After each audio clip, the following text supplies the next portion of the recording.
What's up guys, I'm gonna show you in this tutorial how to delete all your tweets at once. So, today's tutorial is really simple, but I want to keep up till the end, not miss out on anything. So what you will do is go to a website called Circle Boom Delete Tweets. So here I want you to click on Authorize and then choose the type of tweets you want to delete and click on Delete. After that, we're gonna make an account, then click on Get Started and Authorize. And don't worry, we will delete the authorization after the process is done. So, like this, we have successfully connected and the process is done. So we're gonna go to Twitter and check if the posts are deleted.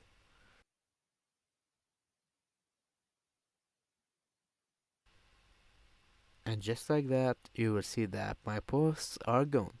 So, how do we revoke the connection? We're gonna click on More and then Settings and Privacies.